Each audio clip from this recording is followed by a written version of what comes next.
Bismillahirrahmanirrahim. Barlıq hamd sana Canabi Allah'a bolsun. Şundaqla Peygamberimizge, ail tavabatlarga ve onunğa taki kıyametgacha ergashganlarga durud salamlar bolsun.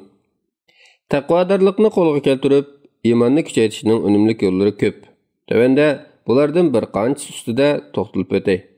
Birinchi, Allah subhanahu va taolaning osmon, zamin, inson va boshqa maxluqlardagi qudratini tafakkur qilish orqali ulug'ligini his qilib turish. Janobi Allah bu oyatlarda shuni ko'rsatgan. Shubhisizki, osmonlarning va zaminning yaratilishida, kecha bilan kunduzning navbatlashib turishida, o'ri turgandimi, o'ltirgandimi, yeni yotgandimi Allohni eslab turdiganlar, osmonlarning va zaminning yaratilishi to'g'risida fikr yurgizadigan, Rabbimiz buni bekorga yaratmading, seni qattiq poklaymiz, shunga bizni do'zax azobidan saqlag'aysan deydigan aql egillari uchun albatta ro'shan dalillar bordir. Bu oyatlarni Rasululloh sallallohu alayhi va sallam davomli o'qib, tafakkur qilib turardi. Kurayb rivoyat qiladi-ki, Ibn Abbas radhiyallohu anhuma mundaq degan: "Men Hammom Maymunaning uyida qo'nib qoldim. Rasululloh ayoli bilan birdan paranglashib, ondan uxladi. Kechining oxirgi 3dan biri qolganda qo'pib, o'ltirib, osmonga qarab, shubhisizki, osmonlarning va zaminning yaratilishida, kechi bilan kunduzning navbatlashib turishida aql egillari uchun albatta ro'shan dalillar bordir" degan 10 oyatni o'qidi. Ondan o'rindan turib, tahorat elib, misvak ishlatib, 11 rakat namoz o'qidi. Ondan Bilal azan aytgandan keyin 2 rakat namoz o'qib bo'lib, masjidga chiqib, bamdod namozini o'qidi. Ikkinchi, Allohning ulug'ligini his qilib, tafakkur qilib turish bilan birga, butun vujudimiz bilan Alloh subhanahu va taolani yod etish, aslash, haqiqiy loyiqida ibodat qilish va uningga texmi yaqinlash uchun kirishish. Allohni zikr qilib turishning fazilati intayin kattadir. Bu vaqtda kelgan oyat hadislar nurg'un bo'lib, bir hadis misol alaylik. Abu Hurayra radhiyallohu anhu rivoyat qiladi-ki, Rasululloh sallallohu alayhi va sallam mundaq degan: "Haqiqatan Allohning yo'llarida aylanib yuradigan farishtalar bor. Ular zikr ahlini izlashidi. Ular Allohga zikr aytayotgan biror qavmni uchirtib qolsa, bir-birini siz bu yoqqa kelinglar, izdigininglar tepildi deb chaqirishib, ularni birinchi osmonga qadar qanotlari bilan urib olishidi. Ularning Parvardigori ulardan obdan biladigan turuqliq ulardan: "Bandalarim nima deyishyotidi?" deb so'raydi. Farishtalar: "Ular sana tasbih aytayotidi, takbir aytayotidi, hamd aytayotidi, seni ulug'layotidi" deb javob berishidi. "Ular meni ko'ribdikanmi?" "Yo'q, Alloh bilan qasamki, ular seni ko'rib boqmagan." "Navoda ular meni ko'rgan bo'lsa, qandoq zikr aytib ketar edi?" "Navoda ular seni ko'rgan bo'lsa, sana texmi qattiq ibodat qilgan bo'ladi, seni texmi qattiq ulug'lab, hamd va sana aytib, sana texmi ko'p tasbih aytgan bo'ladi." "Undaqda ular mendan nima so'rashyotidi?" "Senden jannatni so'rashyotidi." "Ular uni ko'ribdikanmi?" "Yo'q, Alloh bilan qasamki, ey Rabbimiz, ular uni ko'rib boqmagan." "Navoda ular uni ko'rgan bo'lsa, qandoq zikr aytib ketar edi?" "Navoda ular uni ko'rgan bo'lsa, uningga texmi resmen bo'lgan bo'ladi, texmi qattiq tilagan bo'ladi va uningga texmi qattiq xushtar bo'ladi." "Undaqda ular nimadan panohlik tilashyotidi?" "Do'zaxdan."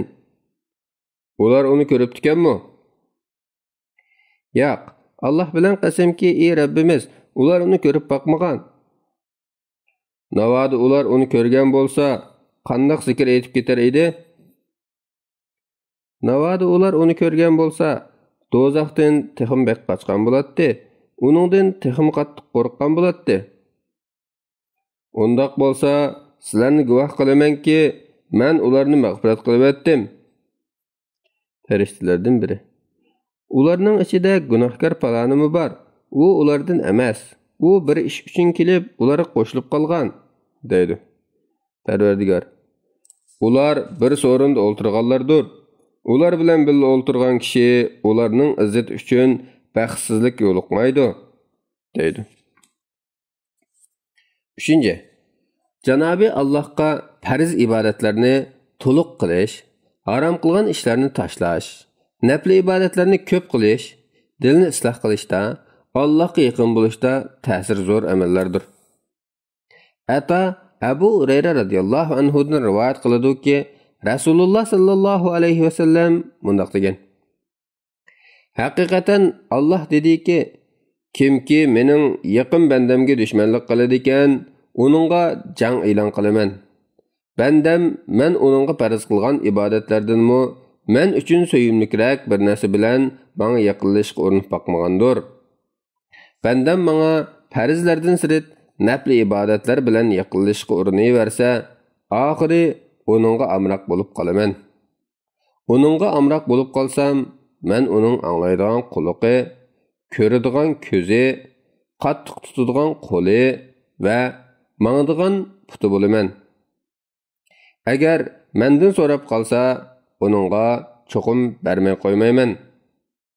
Agar mendan panohlik tilasa, cho'qim uningga boshpanoh bo'laman. Men mo'min bandamning jinini elishda ikkilangandek qilmoqchi bo'lgan biror ishda ikkilanib boqmagan. Chunki u o'limni yomon ko'radi. Men bo'lsam, uningga azor berishni yomon ko'raman. Demak, yuqorqi Allohning maxluqlarida tafakkur qilish, Allohni aslash va ibodat qilish qatorliq 3 ishning biri kam bo'lsa, iymon haqiqiy kuchli bo'lmaydi. 4. Dilni isloh qilish uchun Alloh taolo talab qilgan dil ibodatlarini ado qilish lozim. Buning uchun kishi dildagi hasad, zaharxandilik, takabburlik, nafs xohishga ergishish va dunyoga berilish qatorliq xatarlik illatlarni tozlangan dilni Parvardigoriga bog'lab, Allohni so'yish, Allohdan qo'rqish, Allohga tavakkul qilish, Allohdan umid qilish, Allohning o'rinlashtirishiga rozi bo'lish, Allohga bo'ysunish, Allohga o'zini to'van tutish orqali iymonning alovatini tetishga, dilini xotirjam qilishga tirishishi zarur. 5. Nafsining yoki shaytonning orqaga kelib, biror xatolik sodir qilib qolganda, darhol haqiqiy tavba qilib, Allohga qaytish. Janobi Alloh taolo mu'min bandalarni: "Ya ayyuhallazina amanu tubu ilallohi tawbatan nasuha." Ey iymon etganlar, Allohga rostchil, samimiy tavba qilinglar, deb buyurgan. Al-Haris ibn Suvayd rivoyat qilib deydiki, Abdullah ibn Mas'ud radhiyallohu anhu bizga 2 hadis so'zlab berdi. Biri Rasululloh sallallohu alayhi vasallamdan, yana biri o'zidan. U bundoq dedi: Mo'min kishi gunohlarini xuddi ustiga o'rilib tushay deb qolgan tog'dak deb qaraydi. Fasiq kishi gunohlarini xuddi burnidan o'tib ketgan chivinga mundoq qilib qo'ygandek yengil deb qaraydi. Bu hadisni rivoyat qilgan Abu Shihab qo'li bilan burni ustiga ishorat qildi. Ondan Abdullah ibn Mas'ud radhiyallohu anhu mundoq dedi: Haqiqatan Alloh bandasining tavbasiga halokatlik bir turalg'iga tushgan, yanida yemek-ichmek ortilgan ulug'i bor, beshini qo'yib ozg'ini uxlab uyg'onib qarasa ulug'i ketib qolgan, uni izlab oxiri issiq bilan ochliq dasidan haldan ketib joyiga qaytib ozroq mugidab qarasa, ulug'i qishib turgan bir odamdan bekroq xo'sh bo'ladi. 6. Qilg'ini oz bo'lsin yoki ko'p bo'lsin, o'zidan o'zi hisob elish. İmam İbn Qayyim rahmetullohi alayhi dilning tuzilishi o'zidan hisob elish bilan, buzilishi uni tashlab o'tib orqaga kelish bilan bo'ladi degan. İmam Al-Iz ibn Abdussalam mundoq degan: Qilib bo'lgan ishlarda va bundan keyin qiladigan ishlarda o'zidan hisob berishning vojibligiga barliq olimlar ittifoqqa kelgan. Shunga aql degan o'zidan hisob elib o'lgandan keyingi ahvol uchun ish qilgan kishidir. Ojiz kishi bo'lsa, o'zining nafsini havo havaslarining orqadan agashtirib, gunoh ma'siyatlarni qilaverib, Alloh taolo mag'firat qilib o'tadi deb quruq arzu umid qilib yurgan kishidir. 7. Qur'on Karimni tilovat qilish bilan billa ma'nosini tushunish va tafakkur qilish. İmam İbn Qayyim rahmetullahi alayh umuman dilga Qur'onni ma'nosini tushunishga tirishib tafakkur qilib o'qishdek foydali narsa yo'q. Chunki u Allohga qarab manganlarning barliq martabalarini, amal qiluvchilarning ahvollarini va Allohni tunuvchilarning maqomlarini jamlagandir.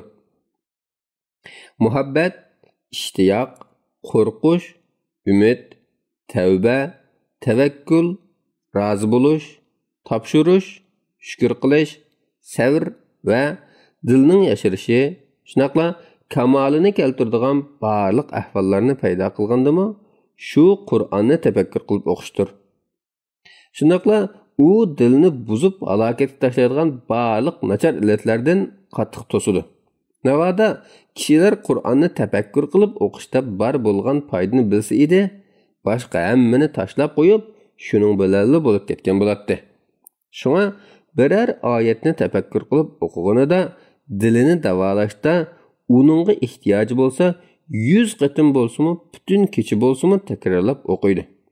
Chunki bir oyatni tafakkur qilib tushunib o'qish butun Qur'onni tafakkur qilmay, tushunmay o'qigandan afzal. Dilga foydaliroq. İmanni tavlashqa, Qur'onning alovatini tetishqa texmi foydali. Bu salaflarning odati bo'lib, ular bir oyatni toki tong otqanga qadar takror o'qiydi. Rasululloh sallallohu alayhi va sallamning bir oyatni tong otqanga qadar takrorlaganligi sahih hadisda kelgandir. U bo'lsa-mu Alloh taolaning in tu'azzibhum fa innahum ibaduk va in taghfir lahum fa innaka antal azizul hakim. Agar ularga azob qilsang, ular sening bandalaringdir. Agar ularni mag'firat qilib etsang, sen azizdirsan, hikmat bilan ish qilg'uchidirsan degan oyatidir. Demak, Qur'onni tafakkur qilib o'qish dilning tuzilishining asosidir. Bandaning dili tuzalsa, ahvoli rus bo'ladi. Ko'nglida xotirjamlik paydo bo'lib, iymonning lazzatini tatiydi. Rasululloh sallallohu alayhi va sallam mundaq degan: insonning badanida bir tishlam go'sht bo'ladi. Bu go'sht tuzalsa, butun badan tuziladi. U buzilsa, butun badan buziladi. U bo'lsa-mu, yurakdir. 8. Harom va shubhilik rizqdan nera turish. Hozirgi turmushimizda bo'libmi atrofimizda harom va shubhilik kirim, yemek-ichmaklar haddi hisobsiz bo'lib ketyapti. Shunga taqvodorlikni yetildirish uchun haromga yo'liqib qolishdan ehtiyot qilib, shubhilik narsalarni yiroq turish lozim. Alloh taolo mundaq buyurgan: "Ey iymon etganlar, biz sizlarni rizqlantirgan narsalarning paklaridan yanglar.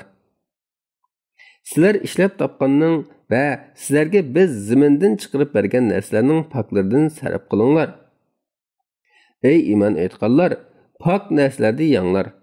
Yaxshi amallarni qilinglar, chunki men qilayotganinglarni bilib turuvchiman."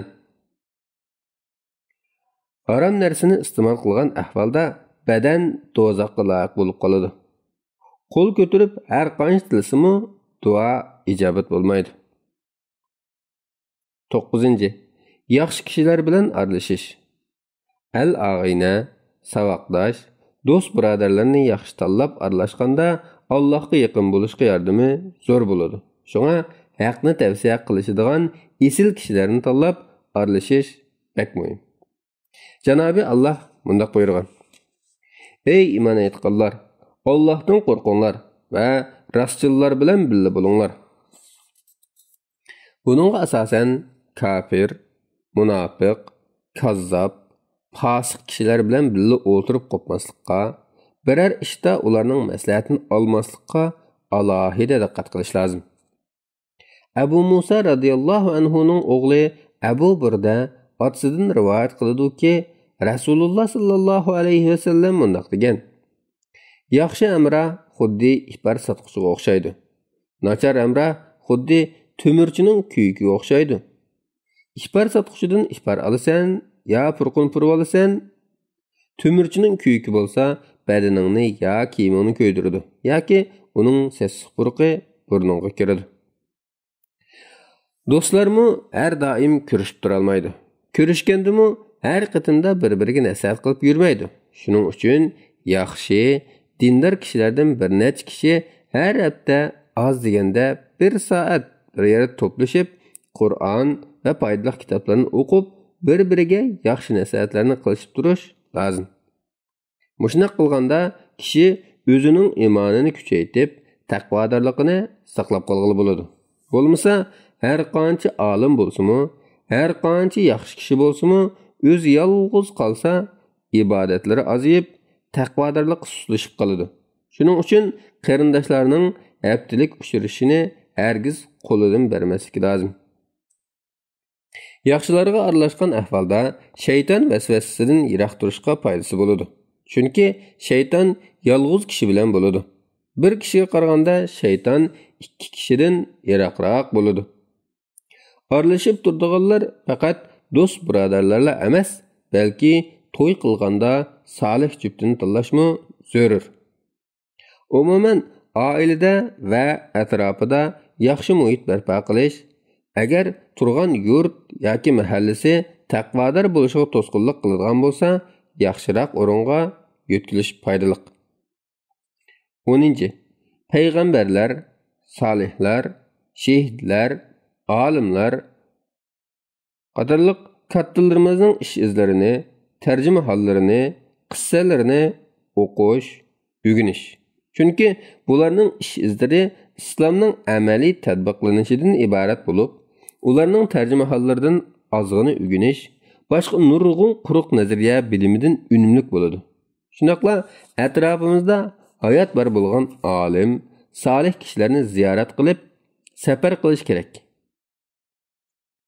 Agar safar qilish kerak bo'lsa, safar qilib suhbatida bo'lish, ulardan duo elish, tarbiya elish, bilmaganni so'rab turish. Bular iymonni kuchaytirishda intayin foydali ish. 11. Duo qilishga, yelinishga, fikrlikni, muhtojlikni, chorsizlikni ifodalashga alohida ahamiyat berish.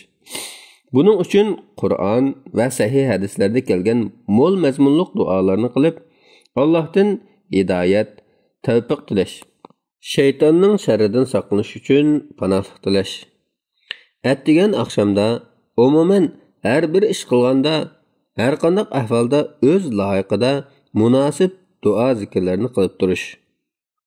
Rasululloh sallallohu alayhi va sallamga va oil tavobiatlariga, sahoba kiramlarga durud salom yo'llab turish. Islom va iymon ne'matiga, hidoyatga qarata shukr aytib, amaliy faoliyat orqali shukr qilish. 12. Qabristonlikni va doktorxonalardagi bemorlarni yo'qlab, ziyorat qilib turish. İnsonga o'zining ojizligini, o'limni va dunyo hayotining qisqaligini, faniyligini eslatadi. Tan salomatlik ne'matini his qildiradi. 13. Bo'sh vaqtlarni ilm setim, tantarbiya qilish, halol yo'sinda arlab ko'ngil etish qatorliq foydali faoliyatlar bilan o'tkazish. 14. Taqvodorlikda alohida ilgirlayolmagan ahvolda chekinib ketmay bir izda to'xtab, asloatini saqlab qilib, ilgirlash lozimligini his qilishmi bir utuq hisoblanadi. Janobi Alloh hammamizga hidoyat ato qilg'ay. Iymonimizni mustahkam, sabatli qilg'ay. Taqvodor bo'lishga muyassar qilg'ay. Dunyodan musulmon ketishga nasib qilg'ay. Amin. Vallohu a'lam. Fatvoda Doktor Abdulaziz rahmatulloh.